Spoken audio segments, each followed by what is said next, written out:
Bismillahirrahmanirrahim. Assalamualaikum warahmatullahi wabarakatuh. Alhamdulillahirabbil alamin. Assalatu wassalamu ala Rasulillah wa ala alihi washabbihi ajmain, amma ba'du. Yang saya hormati rekan saya Menteri Koordinator Bidang Pangan, Pak Zulkifli Hasan, para menteri dan wakil menteri yang hadir pada kesempatan ini, khususnya kepada Menteri UMKM, Pak Maman Abdurrahman, para kepala badan dan wakil kepala badan yang hadir pada kesempatan ini, pimpinan lembaga-lembaga negara yang berkesempatan hadir,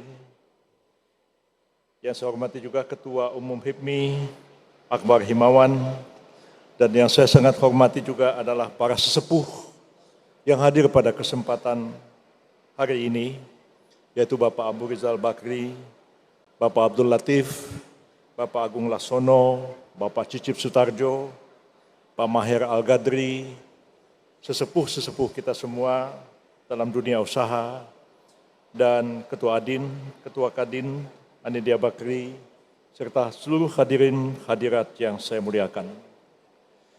Pertama-tama marilah kita panjatkan puji dan syukur kehadirat Allah SWT.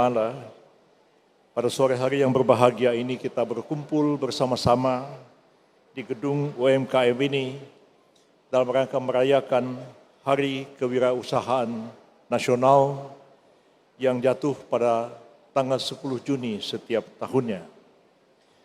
Saya kira keputusan Presiden pada tahun 2024 yang lalu yang memutuskan 10 Juni sebagai Hari Kewirausahaan Nasional adalah sebuah keputusan yang tepat bagi bangsa dan negara kita, mengingat pentingnya kedudukan para pengusaha dalam kehidupan berbangsa dan bernegara.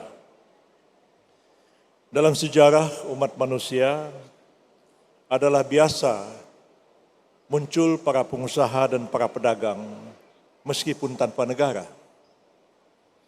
Tapi sangat sulit kita membayangkan adanya sebuah negara tanpa pengusaha. Tugas negara adalah membangun integritas politik, menciptakan stabilitas, keamanan, dan ketertiban, menegakkan hukum, dan menciptakan suatu suasana, suatu lingkungan yang kondusif agar rakyatnya berusaha dengan sebebas-bebasnya di bawah jaminan dan perlindungan oleh negara. Tidak mungkin satu gerakan besar di dunia ini dapat terjadi tanpa dukungan dari kalangan pengusaha. Saya sering mendengarkan ceramah-ceramah agama di banyak tempat yang mungkin perlu kita kaji ulang. Apakah benar pemahaman kita seperti itu? Memahami sejarah kehidupan Rasulullah SAW. Digambarkan seolah-olah Rasulullah dan para sahabatnya itu adalah orang-orang yang zuhud, hidup dalam kemiskinan, hidup dalam kesederhanaan, tidak begitu peduli kepada kemajuan duniawi yang terkait dengan kehidupan material.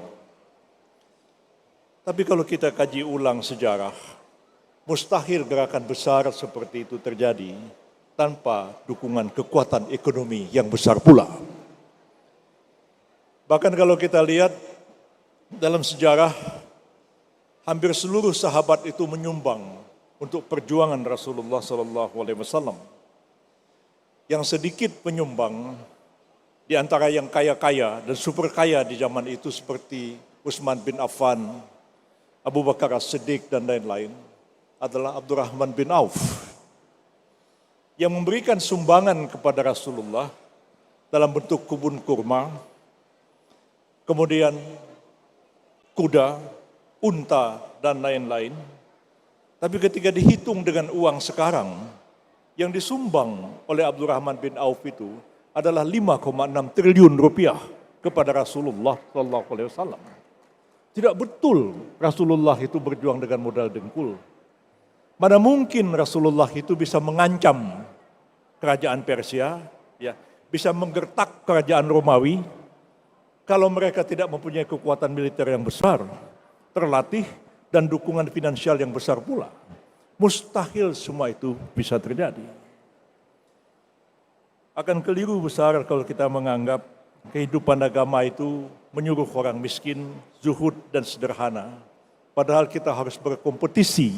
Justru dengan kemajuan ekonomi itulah, maka kita akan mampu bersaing, mampu menciptakan kehidupan yang lebih baik, lebih stabil, lebih mampu kita berkompetisi dengan kemajuan bangsa-bangsa yang lain. Pemerintah kita sekarang telah mencanangkan capaian-capaian harus kita raih dalam pembangunan ekonomi 5 tahun ke depan. Melalui Astacita yang tadi sudah ditayangkan di layar di depan kita ini.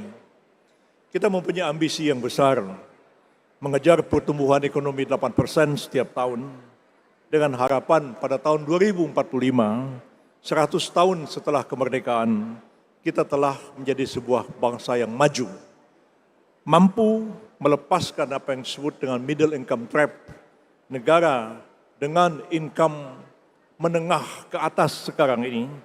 Yang perlu kita kejar adalah kita melompat menuju sebuah negara maju, dan upaya-upaya seperti itu memang telah dirintis dan dilakukan oleh pemerintah. Pak Erlangga selaku Menko Perekonomian, saya juga sama-sama mendiskusikan, berdialog dengan OECD yang hampir dalam waktu yang tidak terlalu lama lagi, insya Allah, maksimum 3 tahun lagi Indonesia akan menjadi anggota OECD, kita akan masuk ke dalam kelompok negara-negara maju di dunia, tentu dengan segala risiko, tantangan-tantangan besar yang harus kita hadapi bersama. Salah satu prasyarat untuk menjadi anggota kelompok negara-negara maju ini, kita melakukan aksesi terhadap berbagai konvensi yang dimiliki oleh OECD, antara lain komitmen bersama dalam memberantas korupsi, menciptakan suasana yang kondusif, dan kemudian menciptakan suasana yang fair, dan menciptakan norma-norma hukum yang adil dan mempunyai kepastian. Saya kira merupakan kewajiban bagi negara untuk menjamin tegaknya keadilan dan menjamin tegaknya kepastian hukum. Dan ini sangat penting bagi para pengusaha. Kadang-kadang kita mengabaikan hukum ini, di belakang kemudian kita menghadapi tantangan-tantangan, kerepotan-kerepotan, dan kesulitan-kesulitan yang sangat banyak. Karena itu saya menganjurkan kepada rekan-rekan para pengusaha di kalangan HIPMI untuk mempelajari berbagai aspek hukum terkait dengan dunia usaha, bagaimana membangun perseroan, bagaimana membangun koperasi, bagaimana membangun persekutuan komanditer dan implikasi-implikasinya, bagaimana proses melakukan tender, bagaimana kita menyelesaikan setiap dispute yang terjadi, hukum apa yang kita gunakan, bagaimana kita menyelesaikannya. Ini kadang-kadang merupakan faktor yang kita abaikan. Belakang hari ketika sudah timbul masalah, baru kita kalang kabut. Saya tidak bisa membayangkan, tapi ini satu fakta yang terjadi. Ada perusahaan Indonesia, anak perusahaan malah dari perusahaan negara, membuat perjanjian mengenai penyewaan rig, penggunaan alat untuk melakukan pemboran minyak di laut. Perjanjian itu dilakukan dengan pengusaha Oman, negara Oman. Anehnya, dikatakan di situ, perjanjian ini tunduk kepada hukum Indonesia. Tapi apabila terjadi sengketa, diselesaikan oleh pengadilan Oman. Dan ketika terjadi dispute, sengketa itu dibawa ke Oman. Susah payah hakim Oman itu mengadili perkara itu dengan hukum Indonesia. Semua teks harus diterjemahkan lebih dahulu ke dalam bahasa Arab. Bertahun-tahun perkara, akhirnya Mahkamah Agung Oman memutuskan pengadilan Oman tidak berwenang untuk mengadili perkara ini. Itu terjadi. Kasus Navajo sebagai satu contoh. Kementerian Pertahanan kita ada proyek pengadaan satelit dengan Airbus dan beberapa perusahaan-perusahaan asing. Dalam perjanjian dikatakan kalau terjadi dispute diputuskan oleh arbitrase Singapura. Pakai hukum Indonesia yang memutuskan arbitrase Singapura. Saya pernah menangani pada kabinet yang lalu kasus Balongan. Pak Abu Rizal Bakri masih ingat. Kita kalah di arbitrase New York. Bagaimana mau menang? Diserahkan kepada arbitrase asing, pakai hukum asing, uangnya uang Indonesia, perusahaan Indonesia yang buat perjanjian, pakai hukum asing, diselesaikan oleh negara lain. Kalau pakai hukum Indonesia, diselesaikan di Oman, atau diselesaikan di Singapura, atau diselesaikan di Amerika Serikat, dan sebagainya, dan sebagainya.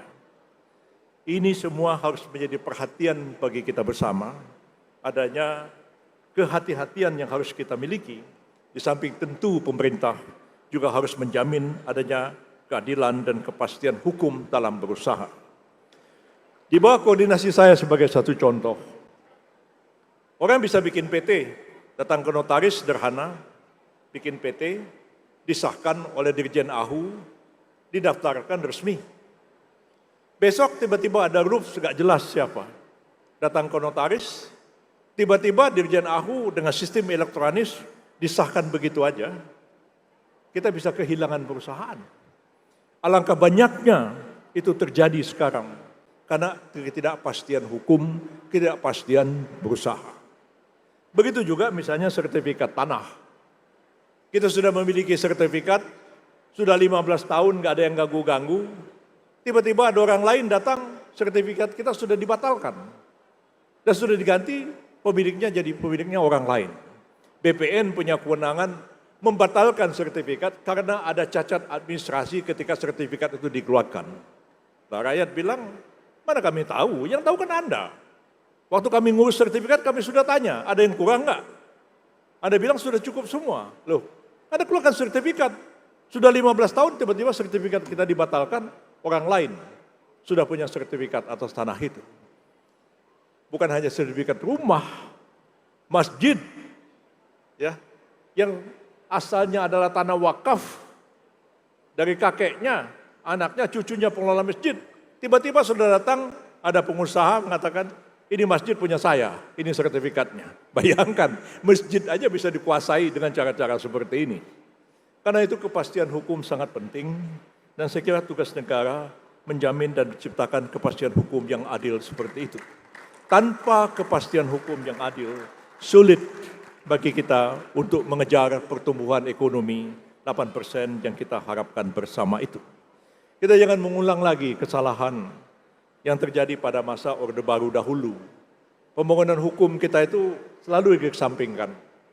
Saya ingat ketika pertama kali jadi Menteri Kehakiman tahun 99, ya, anggaran Kementerian Kehakiman itu nomor 2 dari bawah. Yang paling bawah itu anggaran BKKBN, ya, urusan keluarga berencana. Di atasnya baru anggaran Kementerian Kehakiman zaman itu. Sekarang pun ada kecenderungan seperti itu. Fokus kita kepada ekonomi, gegap kita membangun ekonomi, tapi kalau kita mengabaikan hukum, akhirnya upaya kita mengejar pertumbuhan ekonomi itu sulit untuk dicapai. Mengapa negara tetangga kita, Malaysia dan Singapura sebagai satu contoh, walaupun merdeka belakangan dari kita, bisa mencapai pertumbuhan ekonomi yang lebih cepat daripada kita? Salah satu faktornya, mereka mewarisi tradisi hukum Inggris, di mana hukumnya lebih ketat, lebih pasti, dan itu memudahkan para pengusaha dan para investor asing untuk datang ke Malaysia dan Singapura untuk menanamkan modal dan mempercepat pertumbuhan ekonomi di kedua negara itu. Saya kira ini harus menjadi perhatian kita bersama, dan harapan saya kepada generasi muda HIPMI yang meneruskan perjuangan di bidang dunia usaha ini akan terus maju, berkembang, dan berhasil. Kepada anak-anak muda, ya, Pak Akbar dan lain-lain yang menjadi pimpinan HIPMI, anak saya juga itu yang perempuan Kenya jadi wakil sekian HIPMI. Ya sudahlah, kalau saya jadi akademisi orang politik, barangkali anak-anak ya nggak usah politik, ya barangkali bagus juga ikut dalam dunia bisnis.